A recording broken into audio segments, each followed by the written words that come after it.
ईश्वर हमें बहुत कुछ देना चाहता है, लेकिन हमारी लेने की क्षमता भी तो होनी चाहिए। वो तो तीनों लोकों का मालिक है, सब कुछ दे सकता है, पर हमारा पात्र भी तो बड़ा होना चाहिए। नमस्कार दोस्तों, मैं हूं अनुज शर्मा। आज एक किस्सा सुनाता हूं एक सेठ का। भगवान श्री कृष्ण का ऐसा अनन्य भक्त, लेकिन महाकंजूस। सांस भी गिन कर लेता था। और सुना है कि सांस रोकने पर उसका इतना संयम था, सांसों पर इतना जबरदस्त कंट्रोल था कि वो लंबे समय तक बिना सांस लिए भी रह सकता था। उसे लगता था कि सांस धीरे धीरे लूंगा तो लंबा जिंदा रहूंगा। अनन्य भक्त था भगवान कृष्ण का। एक दिन ठाकुर जी ने सोचा कि चलो आज इसकी परीक्षा ली जाए कि ये कितना बड़ा कंजूस है। हमारे ठाकुर जी तो नटखट है, कुछ भी कर देते हैं। तो एक दिन सेठ जो है वो गंगा जी नहाने गया।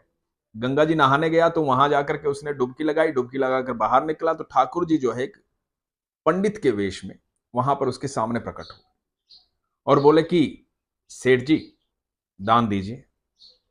सेठ ने कहा, मैं तो नहाने आया हूं, मेरे पास तो एक भी पैसा नहीं। तो पंडित ने कहा, कोई बात नहीं, आप संकल्प ले लीजिए कि आप मुझे दान देंगे जब अगली बार मिलेंगे तो सेठ ने सोचा कि ठीक है यार, कोई बात नहीं, अगली बार मिलूंगा तब की बात है ना, और इसे थोड़ी पता है मेरा घर कहां है। तो संकल्प ले लिया कि अगली बार जब भी मिलूंगा तो 1 रुपया दे दूंगा। ये संकल्प लेकर के सेठ जी चले गए और पंडित, हमारे कृष्ण, हमारे ठाकुर मुस्कुराने लगे। अब सेठ घर चले गए, जाकर के आराम से अपना काम किया, सो गए। दरवाजे पे खटखट हुई। सेठ की पत्नी ने द्वार खोला, देखा तो एक पंडित सामने खड़ा है। पंडित ने कहा कि सेठ जी ने संकल्प लिया था 1 रुपया देने का, कि जब अगली बार मिलूंगा तो 1 रुपया दूंगा। तो उनको कहिए कि पंडित आया है 1 रुपया लेने। अब सेठ जी की पत्नी ने जाके पंडित को बताया कि कोई पंडित आया, आपने कोई संकल्प लिया था 1 रुपया देने का, तो पंडित आया, उसे 1 रुपया दे दो। अब सेठ महाकंजूस, उसने कहा, अरे वो यहां तक आ गया, तो जाओ उसे कह दो मैं बहुत व्यस्त हूं। तो पत्नी गई, पत्नी ने जाके कह दिया कि पंडित जी वो तो बहुत व्यस्त है, अभी नहीं मिल पाएंगे। तो पंडित ने कहा कि कोई बात नहीं, मैं इंतजार करूंगा जब तक आप मेरा जलपान करवा दीजिए। सेठ की पत्नी ने जाकर के फिर बोला सेठ को कि वो कह रहे हैं कि जलपान करवा दीजिए, मैं इंतजार करूंगा। तो सेठ ने कहा, ओह, ये तो जलपान का खर्चा भी बढ़ जाएगा, 1 रुपया भी लेगा और जलपान का भी खर्चा बढ़ जाएगा। नहीं नहीं, तुम उसे जाके बोलो कि मैं मर गया हूं। सेठ की पत्नी बोली कि ये कैसे बोलूं?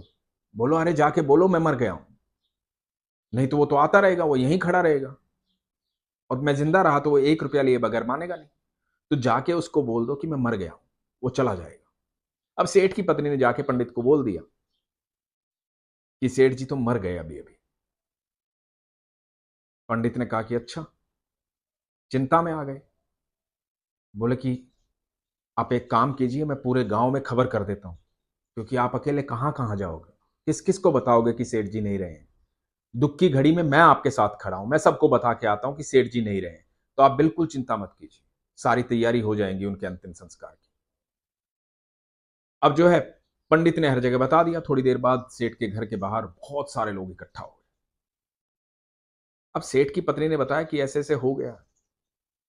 तो सेठ जो है सांस रोकने में माहिर था। सेठ ने सांस रोक ली। अब लोगों ने देखा कि सेठ मर गया। इधर सेठ की पत्नी चिल्ला चिल्ला के कह रही है कि जिंदा है, मेरा पति जिंदा है, नाटक कर रहा है, जिंदा है, मेरा पति जिंदा है। अब लोग सोच रहे हैं बेचारी बावरी हो गई है, पागल हो गई है, पति के वियोग में चिल्ला रही है, रो रही है।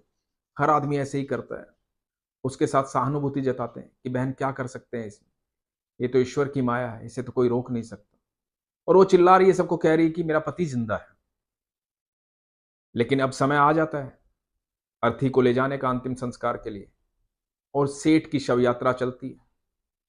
सेठ भी एकदम पक्का महाकंजूस, हिल ही नहीं रहा है, सांस रोक के लेटा हुआ है। उसने भी सोच लिया है कि होने दो, देखी जाएगी जो होगा। और कृष्ण मुस्कुरा रहे हैं पंडित के रूप में, कह रहे हैं कमाल का इंसान है, वाकई महाकंजूस है, सब ऐसे ही नहीं कहते, अद्भुत है ये। लेकिन सेठ जो है मन ही मन, अंदर ही अंदर सांस रोके हुए सिर्फ कृष्ण की भक्ति में लीन है, सोच रहा है कृष्ण कृष्ण कृष्ण कृष्ण। इस घड़ी से निकलना चाह रहा है, 1 रुपया नहीं देना चाह रहा है। कृष्ण को इसलिए याद कर रहा है कि बस ऐसे ही रहे और 1 रुपया ना देना पड़े। अब जब शव यात्रा को ले जा करके शमशान में ले जाया जाता है, वहां पर चिता पर लिटा दिया जाता है। अब कृष्ण भी जो है ऐसी परीक्षा में फंस गए हैं कि अपने भक्त की ऐसी परीक्षा ले रहे हैं कि ये तो सेठ, तो लोग इसको जला देंगे, और सेठ जो है ऐसे एकदम संकल्प लेके बैठा है कि नहीं, सांसें नहीं चलनी चाहिए। तो कृष्ण उस सेठ के कान में कहते हैं कि मैं बैकुंठ से आया हूं, तेरा कान्हा हूं मैं, तू मांग ले जो मांगना चाहता है।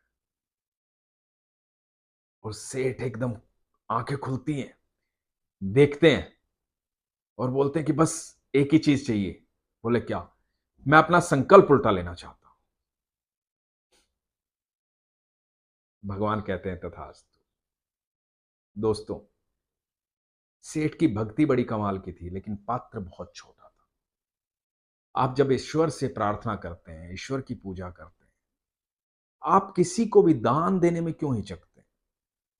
आप और हम होते कौन किसी भी चीज को रोकने के लिए? हम तो माध्यम में सिर्फ। यदि हम किसी के लिए कुछ कर सकते हैं, दान दे सकते हैं, किसी की सेवा कर सकते हैं, किसी की मदद कर सकते हैं, हमें कर देनी चाहिए। देने वाला तो वो है, तीनों लोकों का मालिक तो वो है। हम जब अपना पात्र बड़ा करेंगे, अपनी इच्छाएं बड़ी रखेंगे, हम ईश्वर से ये प्रार्थना करें कि ईश्वर मुझे इतना धन दे कि मेरे सामने कोई मांगने आए, कोई भी आए, तो मैं उसे कभी खाली हाथ ना लौटाऊं। मेरा हाथ कभी ऐसे ना हो, वो ऐसा हो तो सिर्फ तेरे सामने हो, बाकी हमेशा ऐसा रहे। मैं बहुत कुछ करना चाहता हूं। ईश्वर को बोलो कि इस प्रकृति के लिए मैं बहुत कुछ करना चाहता हूं, इस दुनिया के लिए बहुत कुछ करना चाहता हूं, मेरा साथ दे। मैं गरीबों की सेवा करना चाहता हूं, मैं संतों को भोजन करवाना चाहता हूं। आप ऐसी इच्छाएं ईश्वर के सामने रखिए, आप धन धान्य से भरपूर हो जाएंगे। और फिर अपनी नीयत को साफ रखिए, अपने पात्र को बड़ा कीजिए, वो इतना आपको देगा आप कल्पना भी नहीं कर सकते। लेकिन ऐसा नहीं है कि ये जब आपके पास बहुत होगा तभी आप देंगे, जब आपके पास इतना होगा तब भी आप देंगे, तो वो नीयत आपकी देख रहा है। उसी नीयत में बरकत होगी दोस्तों। इसलिए आज से ये सोच लीजिए कि आप देने वाले कोई है नहीं। कोई आपसे कुछ भी मांगता है और आपके पास क्षमता है देने की, तो दे दीजिए। अपना ख्याल रखिए, विश्वास को मजबूत रखिए। हरे कृष्ण।